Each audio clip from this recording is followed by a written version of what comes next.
Muy buenas noches a todos. Estamos tratando de culminar el contrato de obras. Vamos a tener una primera parte, digamos, que será de conclusión general del contrato y una segunda parte dedicada en otro video a lo propio de las normas especiales en materia de construcción en ejecución de este contrato. Por regla general, el contrato de obras hemos dicho que está destinado al tema de bienes y servicios. Fundamentalmente se ubica en ese ámbito.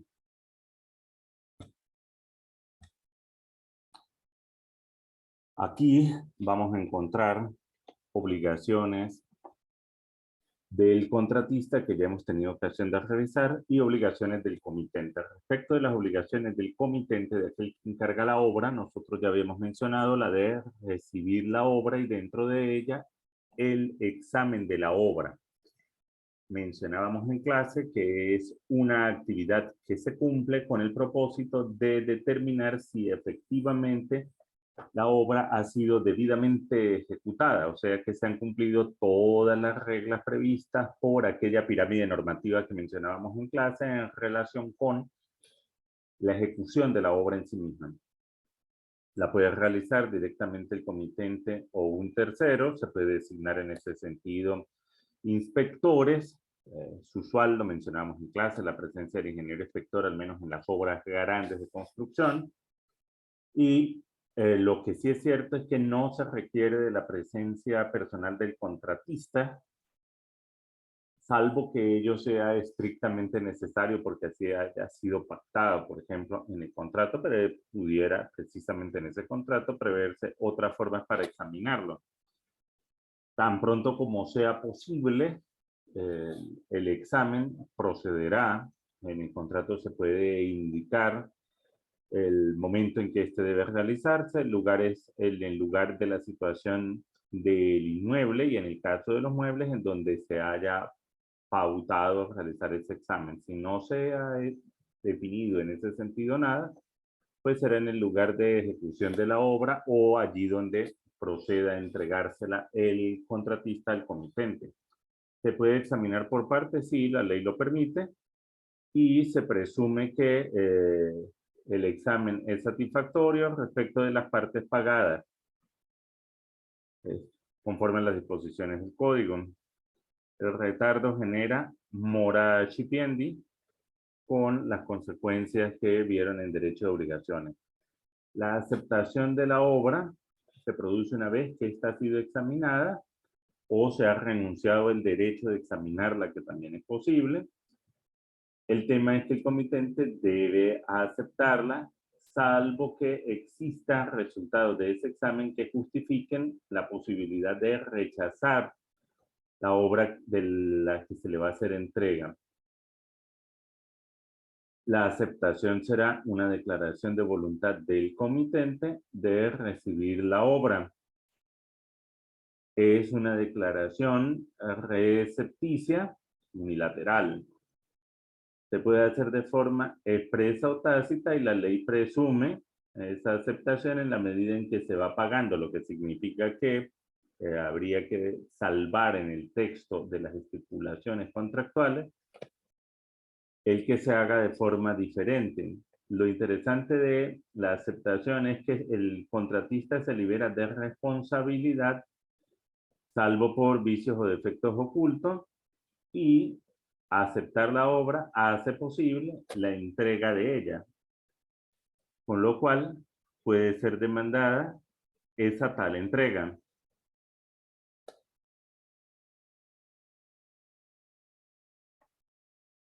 Cuando se pagan obras en contratos muy grandes y se va haciendo pagos por separado, se habla de la figura de la aceptación provisional. Eso lo que quiere en la práctica significar es que el efecto liberatorio del que venimos hablando solo se va a producir en el supuesto de la entrega final. Y la aceptación con reservas no es otra cosa que un rechazo no definitivo de esta. Tiene que ser entonces expresa o tácita, pero al menos clara en el sentido de que pueda discernirse de forma transparente la intención de la parte respecto de que se trate de la aceptación como tal. La recepción de la obra en estricto senso, el comitente pues tiene la posibilidad de exigir la entrega, pero también de recibirla. Es una de sus obligaciones, una vez que ya ha pasado el examen, ha sido aceptada. Hay una obligación de pagar el precio. El precio ya hemos tenido ocasión de mencionarlo en el momento anterior, en el momento pactado, en el fijado por la costumbre o en el tiempo de la entrega de la obra, si nada se ha dicho. Las sanciones pues implican el incumplimiento del pago del precio y entonces da lugar a ejercer todo tipo de acción, al menos la de cumplimiento de la resolutoria, y claro, la excepción de contrato no cumplido está abierta. Hay una protección especial del crédito del contratista. Esto va en un doble sentido. Por una parte, el contratista que ha ejecutado una obra sobre una cosa mueble tiene un derecho de retención. Aquí no es como hablábamos en el caso del precio, que era el derecho de suspensión del pago del precio porque el dinero era una cosa in genere. Aquí estamos hablando de si la obra se ejecutó sobre una cosa mueble, pues el contratista tiene derecho a retener ese bien hasta tanto se realice el pago. Y también el contratista puede hacer valer el privilegio que la ley le otorga a los créditos por construcción, conservación o mejora de un objeto mueble mientras esté en poder del acreedor, le hace en poder de él, de conformidad con las reglas sobre privilegios del 1871 del Código Civil.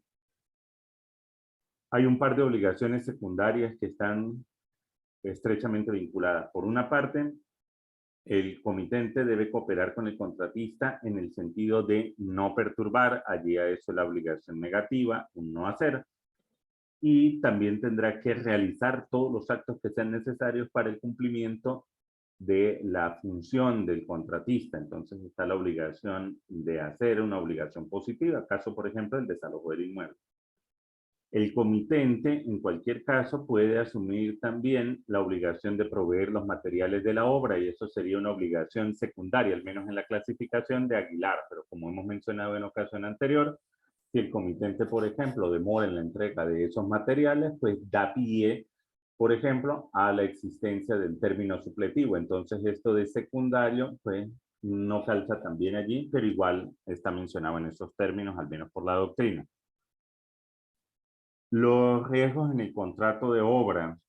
Las normas puntuales son las del 1634 y el 1635 del Código Civil. Si quien contrata la obra se obliga a poner el material, debe sufrir la pérdida en el caso de destruirse la obra antes de ser entregada, salvo si hubiera habido mora en recibirla. Si ha puesto solo su trabajo o su industria, no es responsable, sino por su culpa. Y el 1635, en el segundo caso del artículo precedente, si la cosa perece sin que haya culpa por parte del obrero, le hace por parte del contratista antes de ser entregada la obra y sin que el dueño esté en mora de examinarla, el contratista, la norma dice el obrero, el contratista no tiene derecho a cobrar ese precio, a menos que la cosa haya perecido por vicio de la materia o por causa imputable al comitente. Allí hay entonces distintas situaciones. Está previsto los riesgos de la cosa, los riesgos del contrato y los riesgos de la obra. En los riesgos de la cosa, la ley los impone a la parte que suministra los materiales, en el sentido del principio de que la cosa perece para su dueño. En el caso de los riesgos del contrato, la ley expresamente señala que el contratista no tiene derecho al precio, sino cuando el comitente se encuentra en mora de examinar la obra. o que ésta pereció por vicio de la materia, por vicio de los materiales o por causa imputable al comitente. Y los riesgos de la obra, el comitente pierde el derecho a exigir la obra al contratista, salvo que exista culpa de este, en caso de que la obra se perdiera en el proceso antes de serle entregada. Si hay culpa del contratista, pues no es un tema de riesgo, sino de incumplimiento. Por ejemplo, no custodió la obra de manera adecuada para que ella se conservara hasta el momento de la entrega. Entonces, al no ejercer adecuadamente su obligación, pues esto desencadena lo que hemos mencionado. El tema de los materiales es otro tema bien interesante en este punto, porque la regulación en esta materia señala que quien pone solamente su trabajo o su industria o quien provee el material puede convenirse entonces que el contratista lo haga, también lo puede hacer y de regular también lo hace, insisto, el comitente.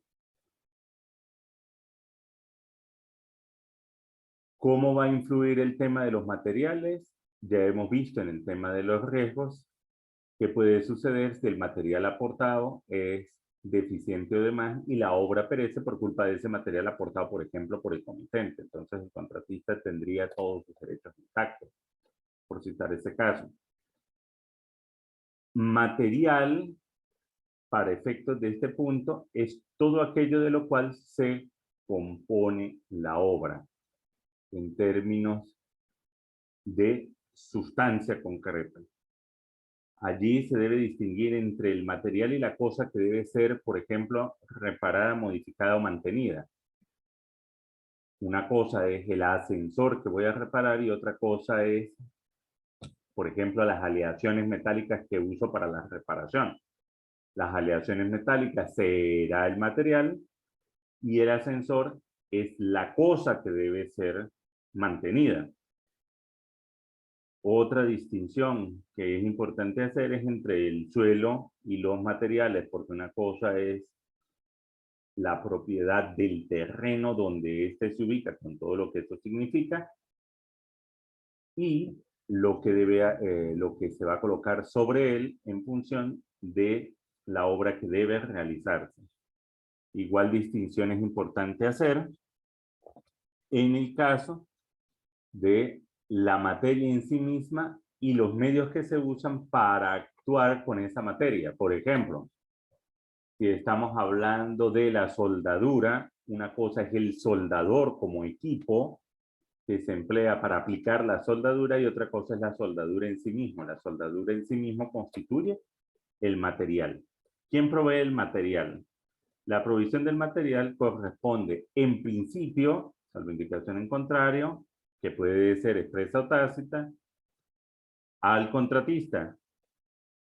Decimos que en principio porque el comitente puede, según los casos, asumirla. Cabe como posible también que el comitente le encargue al contratista la adquisición de los materiales por cuenta de él, con lo cual estamos en presencia de un contrato de obra, ciertamente, pero con una prestación subordinada de mandato. Nada impide que se pueda establecer la provisión de materiales por el comitente y por el contratista.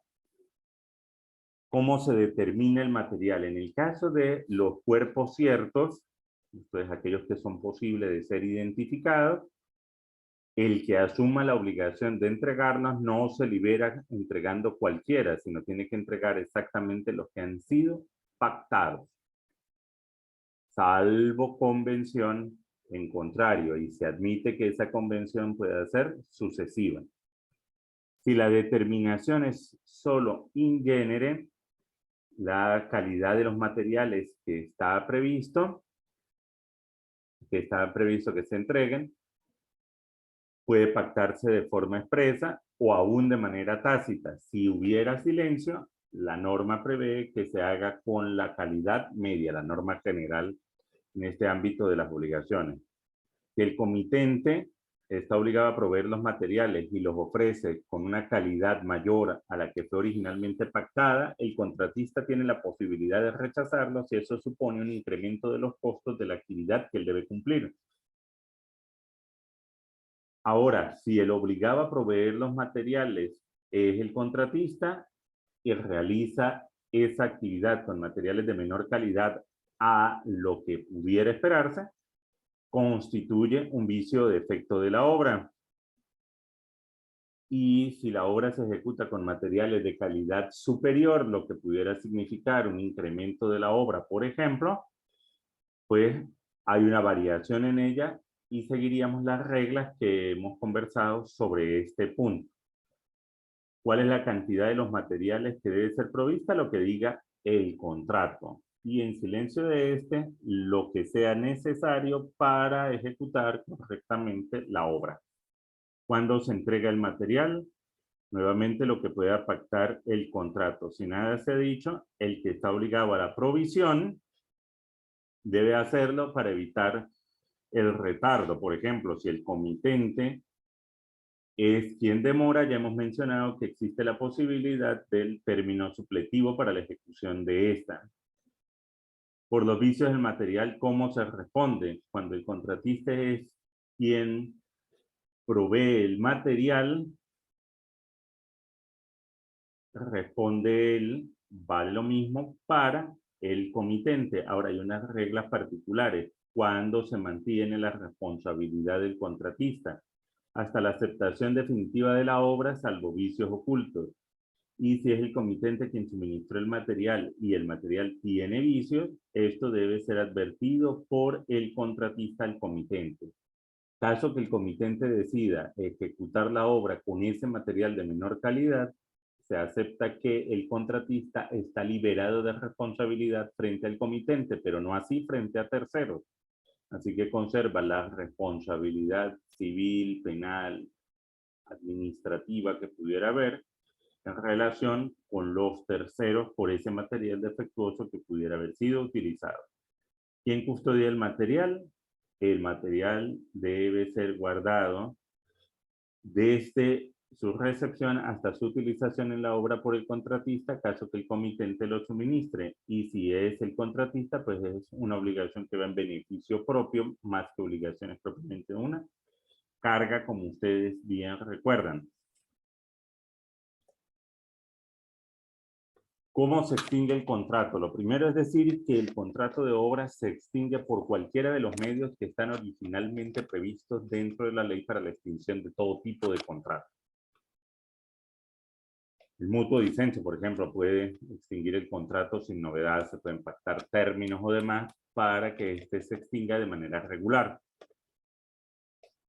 Condiciones, todo lo que ustedes se puedan imaginar. Interesa así retener dos formas específicas de extinción del contrato de obra porque son propias de este. En primer lugar, el desistimiento del comitente. O sea, el comitente le permite la ley desistir por su sola voluntad. Ese desistimiento es ad nutum, significa que no tiene por qué dar explicación de por qué lo hace. Simplemente decidió dejar la obra tal como está, no hacerla, tiene derecho a ello y punto.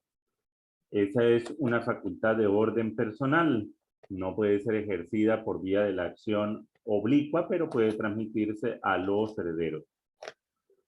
¿Cuándo se puede hacer la obra? En cualquier momento después de la celebración del contrato y antes de la conclusión de la obra. Hay quien afirma que, aunque esta no hubiera sido aceptada, todavía se puede desistir. Veremos que hay unas reglas que protegen al contratista en todo caso del desistimiento tardío. La declaración de desistimiento es una declaración recepticia, no está sometida a formalidad ninguna. Basta que sea conocida por el contratista y para efectos probatorios, pues ya entendemos que debemos utilizar mecanismos que nos permitan más adelante poder certificar el momento en que el contrato se dio por terminado.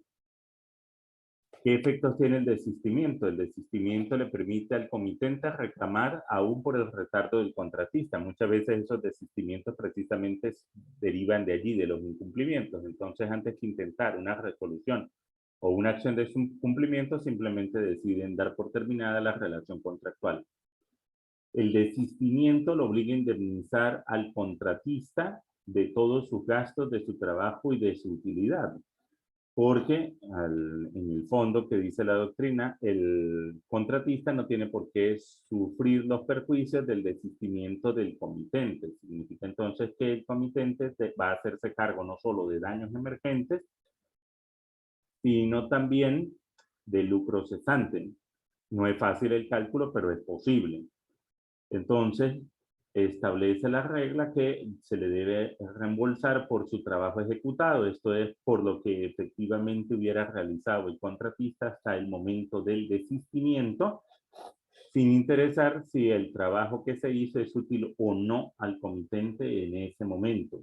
En cualquier caso, la parte de la obra ejecutada pertenece al comitente y el contratista tendría derecho de retirar materiales que se le hayan incorporado a la obra, siempre que exista una aquiescencia, un acuerdo de parte del comitente. ¿Por qué? Porque la obra puede sufrir perjuicio en su desarrollo ulterior por ese retiro. Entonces, por eso se requiere de la aquiescencia del comitente. El comitente también debe reembolsar al contratista todos los gastos que haya podido ejecutar. Esto es lo que se ha hecho sobre la obra ejecutada, pero también los materiales que haya podido adquirir el contratista. El reembolso debe ser completo y los materiales pasan a ser propiedad del comitente, salvo que el contratista quiera guardarlos para sí. Y tendría derecho a eso aún en contra de la voluntad del comitente, solo que no pudiera entonces cobrárselo. El comitente debe indemnizar de la utilidad y el cálculo del lucro, insisto, no es fácil, pero para eso existen actuarios que nos permitirían auxiliarnos para conseguir los cálculos necesarios en relación con esto. Sí es interesante en este punto tener presente que el comitente no puede pretender que se le deduzca de la utilidad que debe reembolsar, alegando que el contratista puede ejecutar otros trabajos ya que le sobra tiempo una vez que se ha desistido de la obra. Sobre esto, la única forma, al menos desde el punto de vista lógico, es que demuestre que de no haber mediado el desistimiento, el contratista se hubiera encontrado absolutamente impedido de realizarlos. Porque puede ser que el contratista ejecutara una obra en la mañana y otra obra en la tarde. Entonces tiene que demostrar que efectivamente el contratista iba a estar completamente copado con la obra que originalmente habían pactado entre ellos. La muerte del contratista también es significativa como causa de extinción del contrato. Decimos muerte del contratista por hacer la referencia a la persona natural, la extinción de la personalidad jurídica de la persona jurídica que pueda cumplir el rol de contratista, pues tiene su equivalencia en la muerte. ¿Qué sucede en caso de muerte del contratista? El dueño tiene que pagar a los herederos del contratista en proporción al precio convenido, pago proporcional, el valor de los trabajos hechos y de los materiales preparados cuando tales trabajos o materiales puedan ser utilizados en la continuidad de esa obra que no podrá ejecutar quien murió o quien, como señala la norma, y a esto nos referimos con supuestos adicionales, padezca de interdicción o incapacidad por enfermedad mental o por enfermedad física, por alguna mutilación, por un tema de ausencia. Los únicos trabajos que deben ser indemnizados son aquellos que son útiles al comitente. Recuerden que en el anterior supuesto tenía que pagarse todo, pero es que era la voluntad del comitente. Aquí está sucediéndose este punto porque es la muerte del contratista que se entiende en principio que no ha dependido de la voluntad del comitente. Y en lo que respecta a los materiales preparados, son aquellos que el contratista adquirió, estaba en disposición de utilizarlos para la obra.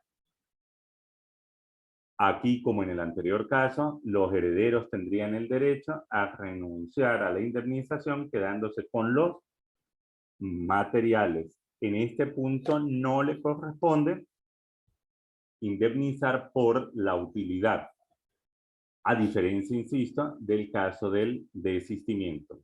Esto por lo que toca a esta parte del contrato de obra.